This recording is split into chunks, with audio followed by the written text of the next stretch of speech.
Hi hello नमस्कार सगळ्यांचं संवाद मनातल्या या आपल्या चॅनलवरच्या नवीन एका व्हिडिओमध्ये अगदी मनापासून स्वागत आहे. तर आजचा वार आहे मंगळवार आणि सकाळचे 8:30 वाजलेले आहे. तर आम्ही आता निघालेलो आहोत गावी.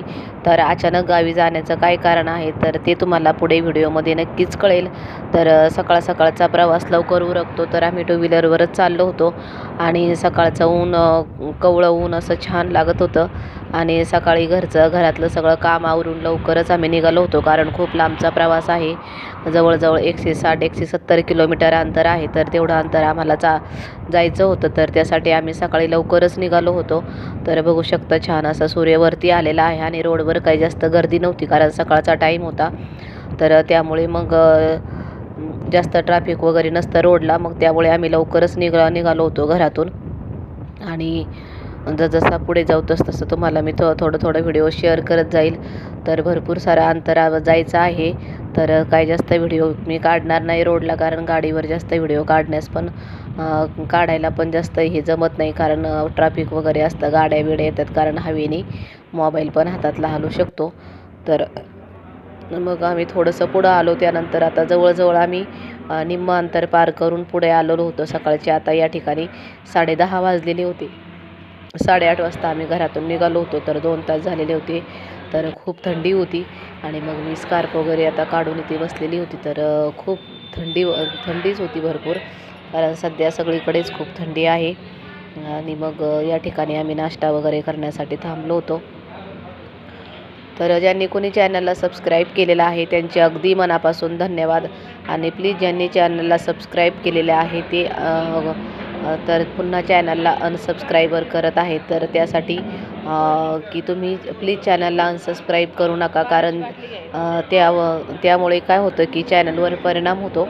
तर त्यासाठी अगोदरच जर तुम्हाला व्हिडिओ आवडत असतील तरच तुम्ही सबस्क्राईब करा किंवा सबस्क्राईब करून पुन्हा अनसबस्क्राईब केलं तर चॅनलवर परिणाम होतो. आणि सबस्क्राईब पूर्णपणे फ्री आहे तुम्हाला तर तुम्ही सबस्क्राईब करू शकता. त्याला काही पैसे वगैरे पे करायची गरज नसते, पूर्णपणे फ्री आहे सबस्क्राईब करायला. तर तुम्हाला या चॅनलवर छान छान असे व्हिडिओ येतील. प्लीज चॅनलला अनसबस्क्राईब करू नका. आणि मग या ठिकाणी नाश्ता वगैरे झाला. मग मी थोडासा मसाला डोसा वगैरेच घेतलेला होता, चहा वगैरे घेतला. मग त्यानंतर मग काही व्हिडिओ शूटच केला नाही, डायरेक्ट घरी आल्यावर केला. तर मी आलेली आहे आता इथे या ठिकाणी माझ्या माहेरी आणि हा छोटासा मुलगा आहे शिव त्याचं नाव आहे, माझ्या भावाचा मुलगा. तर तो मोबाईल मला मागत होता, मोबाईल दे म्हणून. तर मग अशा पद्धतीने दुपारचे 2-2:30 वाजलेले होते. मग आम्ही घरी पोहोचलो, चहा वगैरे झाला, जेवण वगैरे झालं आणि मग नंतर संध्याकाळची स्वयंपाकाची तयारी चालू होती. तर लवकरच स्वयंपाकाला लागलो होतो आम्ही 5:30 वाजताच कारण मग लवकर अंधार पडतो. आणि मग त्यामुळे म्हटलं चला लवकरच स्वयंपाक करून घेऊया. आणि थंडी पण भरपूर होती, इकडे भरपूर थंडी आहे गावाकडं. तर या ठिकाणी आमचा स्वयंपाक चालू होता आणि मग स्वयंपाक वगैरे करत होतो. तर मग थोडासा व्हिडिओ तुमच्यासोबत शेअर केला. आणि मग त्यानंतर या ठिकाणी बघू शकता इकडे अशा पद्धतीने इथे मुलाची झोळी वगैरे बांधलेली आहे लहान पोराची बारक्या. आणि बघू शकता इथे वडील आणि इथे आई बसलेली आहे.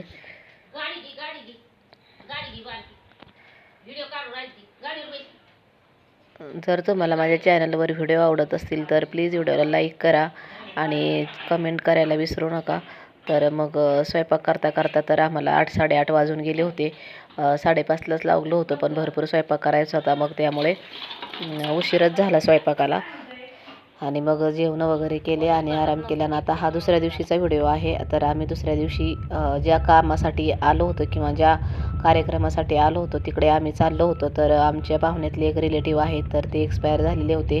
तर त्यांच्याच दशक्रियाविधी होता तिकडे आम्ही चाललेलो होतो. तर मग म्हटलं चला थोडंसं तुमच्याशी शेअर करूया. तर सकाळचे 8 वाजलेले होते. तर 8 वाजताच आम्ही लवकर निघालो होतो कारण 10 वाजता तो कार्यक्रम संपत असतो. त्यामुळे मग लवकरच जायचं होतं जरा, त्यामुळे निघालो होतो. तर बघू शकता इकडे सारे असे रोडचे कामं सध्या चालू आहेत. तर त्यामुळे खूप गाडी अशी धडधड करत होती. तर मग थोडासा व्हिडिओ शूट केला तिथे पण थोडा रोडचा. मग त्यानंतर आम्ही त्या कार्यक्रमाच्या ठिकाणी पोहोचलो. तर या ठिकाणी आयुष व्हिडिओ काढत होता. आयुष म्हणत होता तो थोडासा व्हिडिओ टाक तुला यूट्यूबवर टाकायला म्हणून. मग त्याला म्हटलं कर थोडंसं शूट.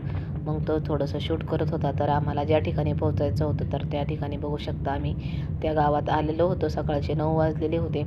सगळीकडे अजून शांतताच होती. दुकानं वगैरे कोणीच काही उघडलेलं नव्हतं कारण सकाळचाच टाईम होता. नसल्यामुळे त्यानंतर बाबांचंही जीवन एक दिवस थांबणार होतं ते त्या ठिकाणी थांबलं आणि त्यांच्या मृत्यूचा सोहळाच म्हणूया आपण त्याला. कारण ज्या माणसाने परमार्थ केला त्या माणसाला भगवंत आपल्या चरणाजवळ जागा देतो. मंदिरं एकतर तयार माणसं मंदिरातच जात नाही पहिली गोष्ट म्हणजे.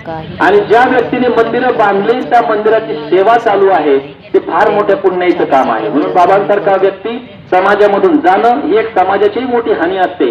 कारण राजकारणातली प्रतिमा एक चांगलं जीवन म्हणून बाबा या ठिकाणी राहिले. आणि शेवटी काळाची गती आहे. काळाचं चक्र नेहमी